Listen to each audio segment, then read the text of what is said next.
మాచిపత్రి వినాయక చవితి పూజలో వాడతాం. మంత్రం చెప్తాం కానీ ఏదో పత్రి వేస్తాం. సుముఖాయ నమః మాచీపత్రం పూజయామి అంటాం, కానీ ఏదో పత్రి వేస్తాం. మాచిపత్రి వేయం. వినాయక చవితికి మాత్రం పచ్చగా ఉన్నాయని పత్రి వేసేస్తాం. ఏ పత్రి ఆ మంత్రాసమైన పత్రి అయితే వేయం. తెలియ మర్చిపోయాం మనం. లేదంటే మాచిపత్రితో మాతలు చేసుకోవచ్చు. మాచిపత్రి ఆకు 100 గ్రాములు, మంచి గంధం 10 గ్రాములు, మంచి గంధం పొడి 10 గ్రాములు, మాచిపత్రి 100 గ్రాములు, మంచి గంధం 10 గ్రాములు, మిరియాలు 10 గ్రాములు. ఈ మెత్తగా పచ్చాకు ఉండవు. పచ్చాకు అయితే మీకు ఎండిపోయిన పొడులు జంతన్నాయి. అవి పచ్చాకు మెత్తగా నూరి ఈ మిరియం పొడి మంచి గంధం పొడి వేసి మెత్తగా నూరి మాత్ర చేసి ఎండబెట్టేసుకుని దాచుకుంటే మీకు స్కిన్ మీద ఉండే మొహం మీద ఉండే మచ్చలు పోతాయి అన్నమాట. సుముఖం అంటే అందమైన ముఖం కదా, అందుకు పెట్టేది ఇది. అంటే మాచిపత్రి ఆకు రాసుకున్నా, పూసుకున్నా, వాసన చూసినా, చెవిలో పెట్టుకున్నా, తల పెట్టుకున్నా మొహం అందంగా తయారవుతుంది. సుముఖం అందమైన ముఖం. ఇంకా తిలక అలకం అంటారు. తిలక అలకం అంటే తిలలు అంటే నువ్వులు, అలకం అంటే అలంకరించడం. అంటే నువ్వు గింజల లాంటి మచ్చలు వస్తాయి చాలామందికి. నువ్వులు లాంటి మచ్చలు వస్తాయి మొహం నిండా. తిలక అలకం అంటే తిలలు అలంకరించడం ఉంటాయని అర్థం. నువ్వులు అలంకారం చేసినట్టుగా ఉంటాయని, ఆ మచ్చలు అలా ఉంటాయన్నమాట. అదేందా? అందుకు అలాంటి మచ్చలు పోతాయన్నమాట. దీనికి పోయి మొహం సుముఖం అందమైన ముఖంలా తయారవుతుంది అన్నమాట. మాతల్లో వేసుకోవాలి, పచ్చి ఆకు రాసుకోవాలి. ఎక్స్టర్నల్ మామూలుగా ఇంటర్నల్గా వేసుకుంటే జనరల్గా ఆకలి పెరుగుతుంది, రక్తం శుద్ధి అవుతుంది. ఎప్పుడైతే రక్తం శుద్ధి అవుతుందో అప్పుడు చర్మవ్యాధులు తగ్గుతాయి. అది సీక్రెట్, అది లాజిక్ అనమాట. రక్త శుద్ధి చేసే ఏదైతే ఇచ్చామో చాలా వరకు చర్మవ్యాధులు నెమ్మదిస్తాయి లేదా పూర్తిగా పోతాయి, తగ్గిపోతాయి. అలాంటి మాచిపత్రి వేసుకోవడంలో ఓన్లీ మొహం మీద ఉండే మచ్చలు మాత్రం చాలా వరకు పోతాయి. మాచిపత్రి క్రిమినాశిని అని చెప్తారు. అంటే బ్యాక్టీరియాలు, వైరస్లు పోతాయి ఈ గాలి తగిలితే. అలాగే పూర్వం మందు వేసుకునేటప్పుడు సీతాఫలం ఆకులో రంగరించి నాకేవారు అనమాట. ఆ మందు ఫాస్ట్గా పనిచేస్తుంది. అలాగే పాము కుట్టినోడికి మందు సీతాఫలం ఆకు ఇలా గల్లాలా చేసి దాంతో ముక్కలు పెట్టి పోసేవారు. అంటే ఆ సీతాఫలం ఆకు తగిలి వెళ్తే అది ఫాస్ట్గా పనిచేస్తామన్నమాట, చాలా స్పీడ్గా. అయితే సీతాఫలం ఆకుతో మాత్రలు చేసుకోవచ్చు. సీతాఫలం ఆకులు 100 గ్రాములు, వాయువిడంగాలు అమ్ముతారు. వాయువిడంగాలు 50 గ్రాములు. లేదా సీతాఫల ఆకులు 100 గ్రాములు, వాయువిడంగాలు 50 గ్రాములు. 2 మెత్తగా నూరేసి మాత్రలు వేసి, అది కొంచెం మాత్ర అవ్వదు, కొంచెం పొడి పొడిగా ఉంటుంది.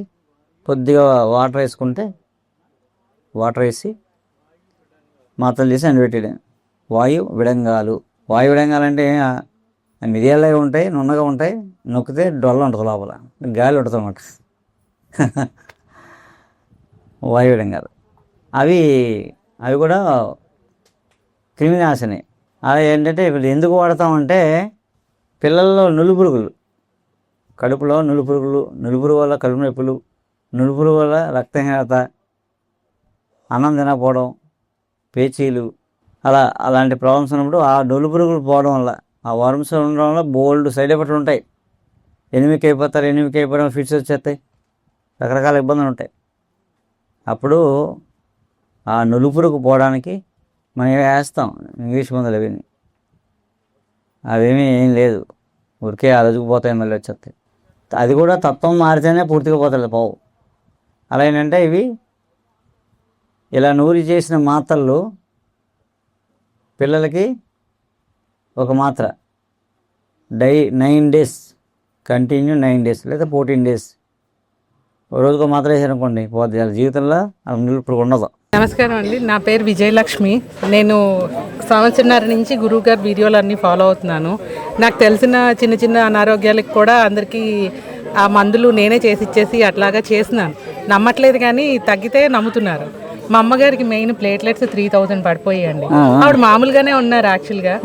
ఏదో జనరల్ చెకప్ అని అంటే తీసుకెళ్ళాము, అది రిపోర్ట్లో 3000కి పడిపోయిన ఇది. ఇంగ్లీష్ మెడిసిన్స్ ఇంకా ఇమ్మీడియట్ హాస్పిటల్కి తీసుకెళ్ళాము. 1.5 year అసలు ఆ మెడిసిన్స్ ఏమో ఆవిడ వేసుకొని అంటారు, ఆవిడకి ఇంగ్లీష్ మెడిసిన్స్ పడవు. ఇవన్నీ అయ్యి నేను ఇంక మీ చిట్కాలు చూశాను, వాటికి షర్బత్ ఒకటి చెప్పారు, అది చేసుకునే ఇది లేదు. కానీ నేను వచ్చి క్యాంప్లో మీ దగ్గర మందు తీసుకెళ్ళాను గాదరాడ్లో ఏప్రిల్లో. అది వాడడం మొదలుపెట్టిన తర్వాత ఆవిడ ప్లేట్లెట్స్ తగ్గడం అంటూ జరగలేదు.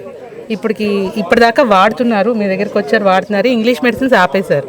ఈలోపు మా నాన్నగారికి 5-6 నెలల క్రితం హార్ట్ ప్రాబ్లం వచ్చింది. హార్ట్ పంపింగ్ 20% పడిపోయింది. ఆయన మెట్లెక్కకూడదు, ఆక్సిజన్ సిలిండరు, ఇంకోటి ఏంటి CPAP ఇవన్నీ పెట్టుకొని ఇంట్లోనే ఉండాలి, అది ఇది అన్నారు.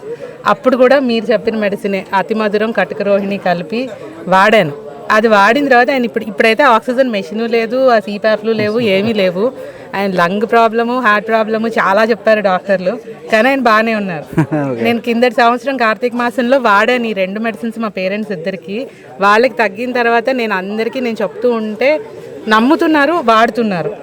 ఈ క్యాంప్ నేను ఎప్పటి నుంచో అసలు మీతో కలిసి రావాలి, ఇలా ఉండాలి అనుకుంటున్నాను. ఈసారి దొరుకుతుందో దొరకదో అవకాశం అనుకున్నాను, వచ్చాను. మా తమ్ముడు వాళ్ళని కూడా తీసుకుని వచ్చాను. భావి తరాలకి ఈ వైద్యం అందాలన్న సంకల్పం నాకు చాలా నచ్చింది. అందుకే నేనే అసలు చిట్కాలన్నీ ఒక పుస్తకం రాసుకుంటున్నాను నిదానంగా. అది కొంత జరుగుతోంది. టిప్స్ అన్నీ కూడా అసలు ఆ గురుకులంలో మీరు పెట్టే గురుకులం ఇంకా ముందు పెట్టుంటే మా పిల్లల్ని మేము అందులోనే జాయిన్ అయిపోతాం. అది ఒకటండి నేను చెప్పదలుచుకున్నది. ఒక్కటేంటంటే ఖచ్చితంగా తగ్గుతుంది ఆయుర్వేదం ఒకటి. రెండోది ఫ్రీగా చేయడము అన్నది ధర్మం ఉంది కాబట్టే తగ్గుతుంది. ఆ కమర్షియలైజ్ అయిపోయిన వైద్యంలో తగ్గకపోవడానికి మెయిన్ కారణం ధర్మం లేకపోవడం. ఇప్పుడు ఆ ధర్మం ఉంది కాబట్టే ఇప్పుడు ఇంత క్యాంప్ కార్పొరేట్ వాళ్ళు ఆర్గనైజ్ చేయాలంటే లక్షల్లో మన దగ్గర నుంచి తీసుకుంటారు, వాళ్ళ ప్రాఫిట్ కూడా వేసుకొని. అదేం లేకుండా చేశారు కాబట్టే మనం ఇంత హ్యాపీగా ఇంత సంతోషంగా వెళ్ళగలుగుతున్నాం. దీన్ని ప్రచారం చేయటం కన్నా నన్ను అడిగితే ఎవరికి వాళ్ళు ఇలాంటి చిన్న చిన్న క్యాంపులు ఆర్గనైజ్ చేసుకుని సంతోషంగా ఉండడం మంచిది. మీ దగ్గరికి సంవత్సరానికి ఒకసారి రావచ్చు, కానీ ఎవరికి వాళ్ళు చేసుకుంటే మీ మీద బర్డెన్ తగ్గుతుంది. నేను చెప్పదలుచుకున్నాను. నేర్పుతాను, తర్వాత మీరు చేసుకోవాలన్నమాట.